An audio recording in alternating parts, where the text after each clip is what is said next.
안녕하십니까. 부동산 파헤치기 부파입니다. 2021년 새해가 밝았습니다.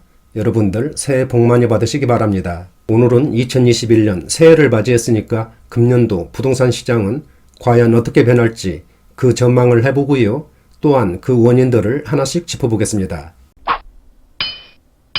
먼저 2021년도 부동산 시장을 움직일 수 있는 환경을 알아보겠습니다. 첫 번째는 시중에 풀려있는 엄청난 부동자금입니다. 한국은행 자료에 의하면 시중의 부동자금은 지난 2019년 말에 1089조 원에서 작년 6월에는 1273조 원으로 증가했습니다. 따라서 현재 시점에서 보면 이보다 훨씬 늘어난 1300조 원이 넘는 시중의 부동자금이 투자처를 찾고 있다, 이렇게 볼 수가 있겠습니다. 그렇다면 이렇게 풍부한 부동자금은 다 어디로 갈까요? 아마도 주식시장 아니면 부동산 시장으로 유입될 가능성이 매우 크다고 하겠습니다. 두 번째는 토지보상금인데요.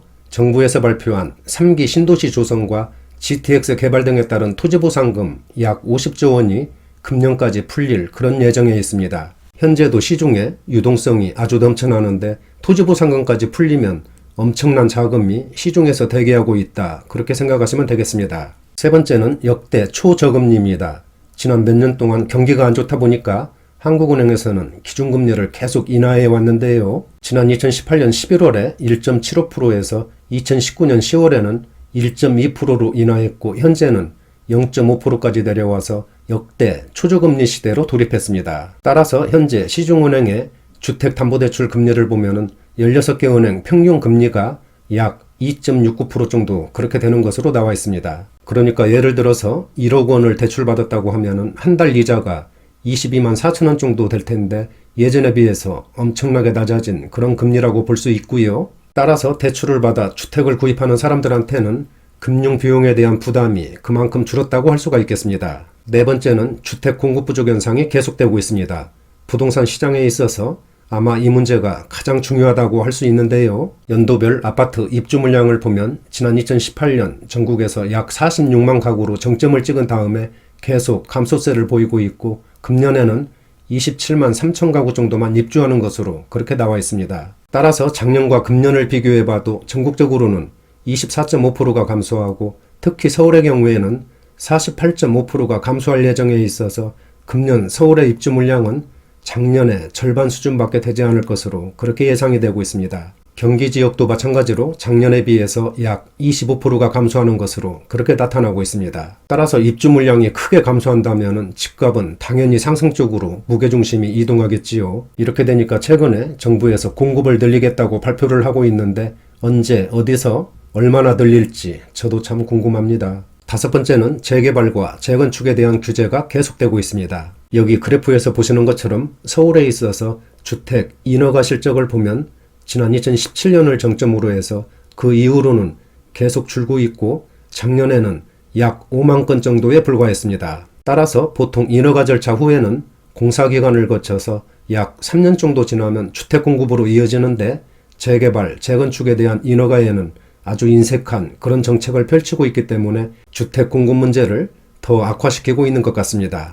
예를 들어서 대치동 음마아파트 잠실주공 5단지 같은 경우에는 준공한 지 40년이 지났는데도 아직 재건축을 못하고 있잖아요. 언젠가 누군가는 허가를 해줄 텐데 폭탄 돌리게 하는 것도 아니고 정말 안타까운 현실 같습니다. 여섯 번째는 최근 전세가격 폭등으로 인해서 주택 매매 가격이 상승 압력을 강하게 받고 있습니다. 여기 그래프는 작년 전국 아파트에 대한 전세가격 변동률인데요. 1월부터 11월까지 누계치로 보면 전국의 아파트 전세가는 5.72%가 상승했습니다. 특히 임대차 3법 도입 시기인 지난 7월을 전후로 해서 아파트 전세가격이 급등을 하고 있습니다. 이런 전세가격 급등은 작년에 비해서 상승률은 다소 완화가 되겠지만은 금년에도 이어질 것으로 그렇게 예상이 되고 있습니다. 따라서 전세가격 상승은 매매가를 밀어올릴 가능성이 아주 크다고 하겠습니다. 일곱 번째는 정부 부동산 정책에 대한 불신이 아주 크기 때문에 젊은 층을 중심으로 패닉바잉이 확대되고 있는 것도 정말 오래되는 것 같습니다. 문재인 정부 들어와서 25번이나 부동산 정책을 내놓았지만